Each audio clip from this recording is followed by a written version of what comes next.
Yo, what's good? It's your boy Unrivaledtakenomichi here, back with another video.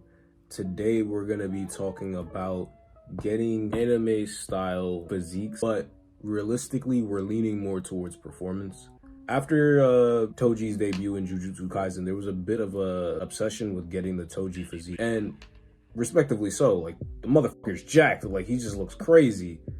So my only thing with that was I was more inspired by how characters like Toji, Gojo, Naruto, Goku, how they moved and how they fought, and how there was a certain air of fluidity in their movements. And being a martial artist as well, I just prefer to be able to perform like my favorite characters, as well as look like them. Don't get me wrong, there's still an aesthetic aspect to my training, but my main focus is performance.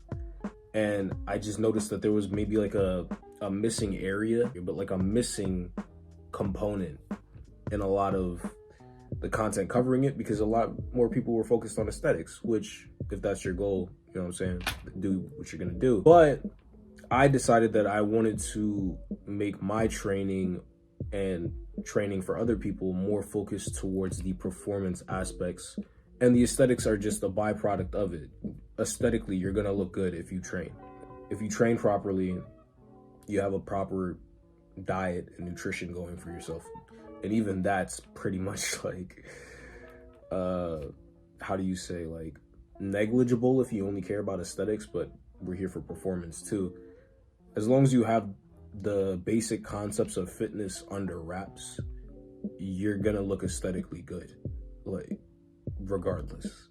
Now, developing a certain physique or developing a certain look that's leaning more towards bodybuilding, that's different. Now you're sculpting your body to look a certain way, which is understandable too, but not the goal.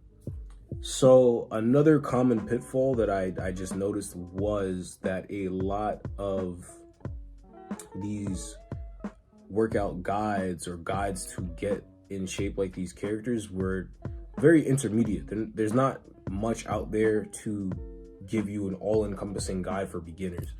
And I just feel like there's more to personal fitness than just one aspect in terms of like lifting, or in terms of just doing push-ups or calisthenics. There's a lot more to it if you want to perform on that level. So my goal was to first and foremost make this channel in part to start training people in that manner, and to do breakdowns on some of my favorite superheroes, anime characters, even real life personas like Bruce Lee, and really deconstruct how to perform like these people. Now, in order to get to that point, I feel like before you get to that point, there just has to be an entry level amount of skill you have, or an entry level amount of bodily control that you have, that will allow you to hop into these other arenas of fitness, whether that be powerlifting, bodybuilding, cycling, whatever, with a bit more confidence and also just a bit more bodily awareness. So in this guide, it's a free guide. So it's called The Noob's Guide to Anime and Superhuman Power and Skill, aesthetics included, because aesthetics are always included. So in the guide, I go over some key concepts to training that tend to not get overlooked, but tend to be information that you feel like you should know when you come into a lot of these health spaces, like progressive overload, sets, reps, time under tension. Just terminology like that a lot of beginners in the gym might not understand yet. That might intimidate them because they don't understand the terminology, to just help people better along their journey. In addition to that, I also go over aspects of fitness outside of traditional working out, in terms of psychological development and mindfulness. I go over mobility, because I feel like mobility is equally as important. So we go over mobility, we go over rest and recovery, and then we go over entry-level calisthenics, because calisthenics is a style of working out that I love personally. I just love calisthenics. It's dope to me.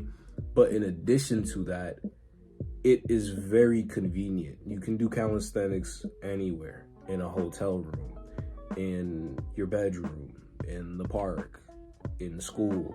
The amount of times that I've been able to sustain my physique or sustain my health or elevate my health just because I have a vast understanding of calisthenics has allowed me to stay active and stay healthy no matter where I am. There'd be times where I was working a desk job and I would get up from my desk and start doing push-ups. I'd get up, start stretching, doing some little squats, whatever. Just because you're sitting for 6 to 8 hours a day, your body's gonna get stiff, and it doesn't have to become an obsession, but at the same time, taking 5 to 10 minutes out of the day to pay attention to your body is very important, and developing calisthenics skills first will allow you to do that.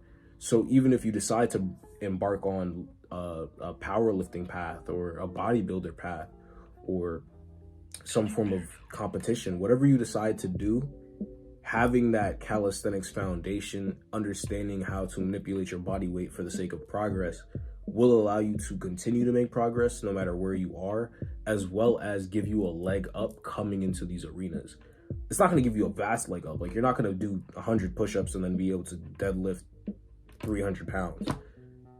But if you can do 10 to 20 pull-ups and you really master that movement, and then you start working on your hip mobility, a deadlift around 300 pounds might not be that much for you, as you can see there, because you develop the muscle over time. You develop the strength over time in different ways. So the purpose of this guide is to introduce you guys to that. The point of it is to give you a guide that you could follow easily and do consistently, at least 4 to 6 times a week, to get yourself in ideal shape to start pursuing more advanced forms of training, whether that be more advanced calisthenics or bodybuilding or things of that nature, and alas, to help you in the training that comes next by my own diagnosis in terms of how to train like the Red Hood, or how to train like Batman, or how to train like Toji, or how would Gojo train. It's going to make it a lot easier for you to step into those arenas confidently. So with that being said, the link is in the description for you guys to check out the guide. It's absolutely free, no strings attached. You don't have to subscribe. You don't have to do anything. I'd appreciate if you subscribe. I'd appreciate if you left a like. I'd appreciate if you comment. And let me know if it helped you. Feel free to send me a DM or send me an email letting me know how it helped you, or any questions that you have. I'm going to answer them. I'm not going to charge you for that. And if you are interested in some form of online coaching, feel free to email me as well and we can work something out. If you are interested in any other service that I provide, like the online coaching, again, feel free to reach out and we can work something out. With that being said, I hope you guys stay focused, stay disciplined, keep working towards what you're working towards, and enjoy the guide, and I'll catch you in the next video.